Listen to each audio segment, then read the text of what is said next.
Hello and welcome to the video companion to the Steam on the Cheap podcast. This is for episode number 7, where we are going to go over Jet Gunner.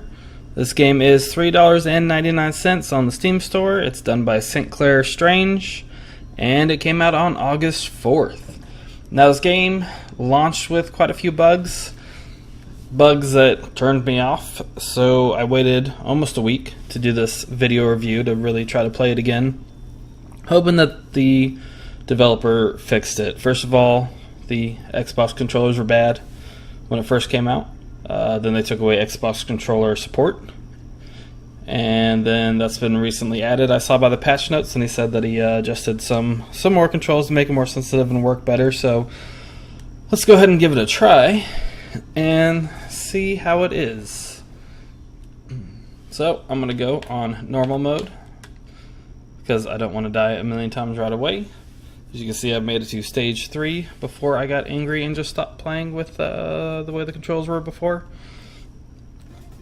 So here we go. We are going to get rid of an attack group that is destroying the city. Now, just a heads up, you can't skip any of this, so you just got to kind of ride it out. And here we go with stage 1-1. You see, I'm a 8-bit dude right here, shooting a gun. I got an awesome jetpack that I can fly around a little bit. In the top left you see that J, and I'm running out of energy and jetpack is done. Top left with the L is your life. Your score is in the top right, and I can move left, right. I could jump up, and I can shoot, and that is the only things I can do in this game. And by shoot, I mean I can shoot forward. I can't shoot up, can't shoot down, can't shoot at an angle. Shoot forward, that's it. So, let's get on with it. So this little box shows me that I'm going to get a little weapon upgrade. Just completely changes my weapon. Oops, I should probably avoid some of these bad guys. If you go backwards, all the enemies come back. So if you're playing for high score, you could cheat and just go back and forth and kill everything a million times. Probably something they want to fix if they're going to have a high score tracker, which they do, a leaderboard.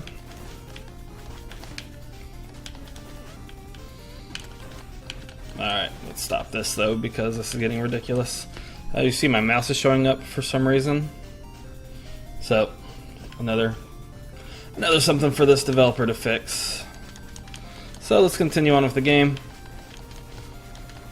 I'm going to have a few bad guys popping through here, mostly just soldiers and these helicopters and those flying robots. Now, when I first started playing this game, I was a little upset. I felt like I'd been cheated. It feels like they're kind of going for a Contra look and a Contra gameplay, and it is nothing of the sort. First of all, you can see me getting hit several times, so that's very non-Contra-like. Also, there are different kind of weapons, which is Contra-esque, but I don't have the control that I had. It is not Contra. So don't go into this game thinking that you are getting a Contra remake. Once I got past that part, I actually started enjoying this game, so let's see if I recommend it. I don't know yet. I'm going to give it this playthrough and give you guys an opinion at the end. So this box right here is not a weapon upgrade. It is a little robot buddy that when you get, you'll see him behind me, and he has his own weapons. There are several different robot buddies you can get, and they all do a little something different with their robots, or with their weapons, I mean.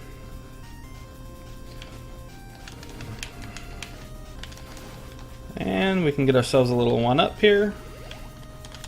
Always nice and important. This is a hard game. You will die a lot. So getting all the lives you can get is awesome. And so here I just picked up a new weapon, and this one is pretty horrible. I'll take that life because I'm playing bad. Jetpack away from these falling buildings.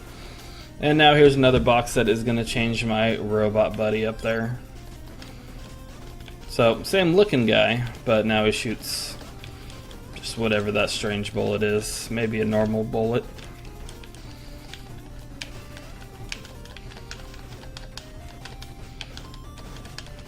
So, the developer has definitely improved the controls. from when I was playing it before. They're much more responsive, and it's making this a much better experience.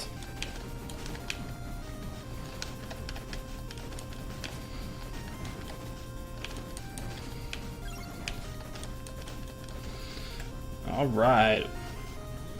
Stage 1-3. Now, this is the kind of old school Nintendo game to where all the bosses are going to have their trick, and once you learn the trick, they're not going to be that hard. And this, of course, being the first boss means he's no problem at all. If he will ever die. You can also see that my little robot buddy went away. He doesn't last forever. He has a counter, and he will eventually go away. Now, boss beat. One thing I can say about this game is there are a lot of bosses. I mean, that wasn't a main boss by any means. But as you go in, you're just going to find random bosses. No rhyme or reason. It's not every third level or every third mini level or every fourth. Just sometimes it's 2 in a row at the end of the level. Sometimes there's none for a few levels.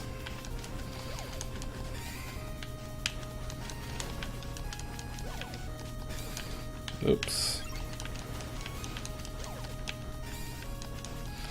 So here's my useless robot buddy that I picked up. Oh, there's my Mega Man explosion. So 3 lives. Continue it up. Picked up my flamethrower, which I'm a big fan of. That's a good weapon right there.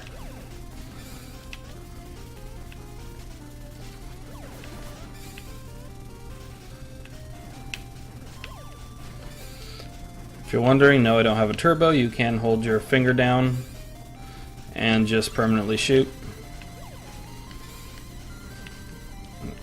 There's my super strong robot buddy right there.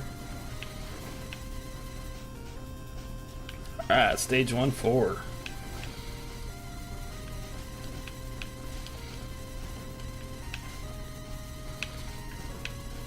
So the music is good. I'm a big fan of this old 8-bit. You know, bring back memory style.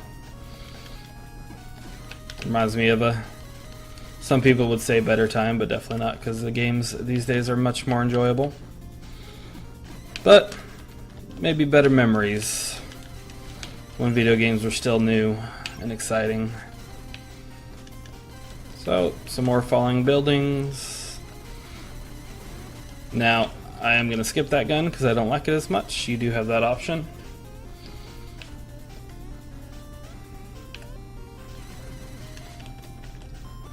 Another new life.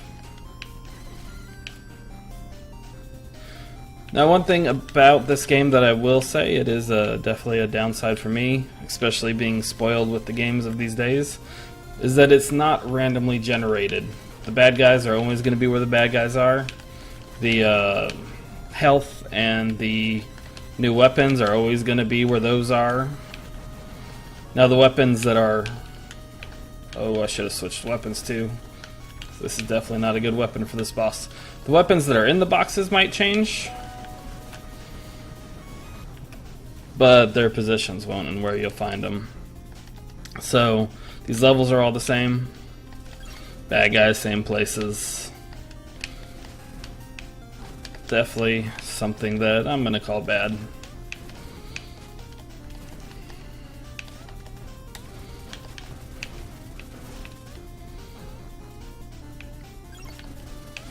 I was hoping getting 2 of those in a row would upgrade it more. I guess not.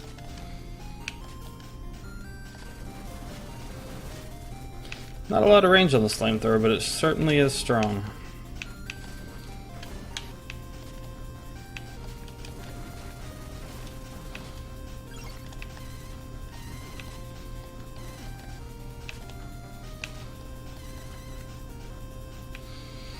Alright, first time I got to this stage, I will tell you what I did. I stood here forever waiting for something to happen.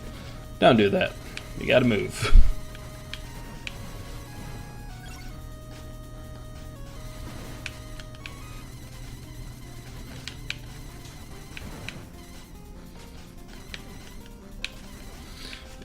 I'll switch to this weapon just because it's annoying, but it's really good. once you learn to use it. As you can see, it doesn't shoot straight. It's going to shoot kind of up at an angle and down at an angle. So you got to really aim your shots. But it works really well for boss fights when they're up in the air, or those airplanes, or any of the above. That one right there is like a automatic shotgun. I'm not going to pick it up because I like this one more.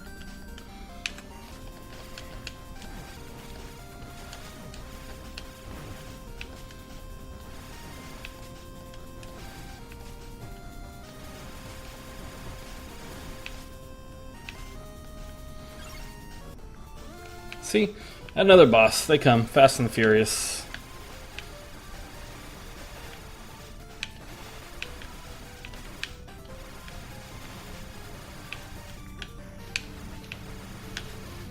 If you look at the bottom of the screen, you're going to see the guy's health bar. Now, I have found the last time I played, and I don't know if he's fixed it, but not all of these bosses will have a health bar. But this guy does, and he is exploding.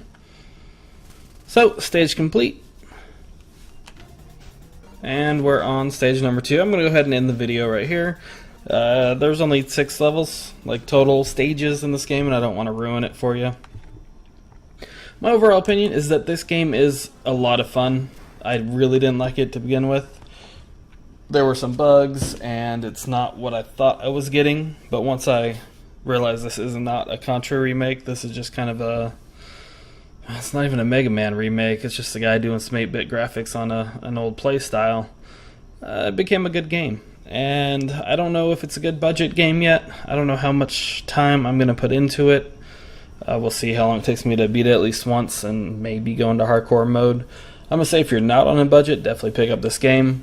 And if you're on a budget, listen to my podcast that will be going up Monday night, and I will make my final decision there. Any questions, comments, you can leave them in the comment section below, or you can shoot me an email at epicgeekcast@gmail.com, and you can shoot me a tweet at epicgeekcast. And if you want to play some games together, you can always shoot me a friend request on Steam. You guessed it, Epic Geekcast is my handle. See you guys next time.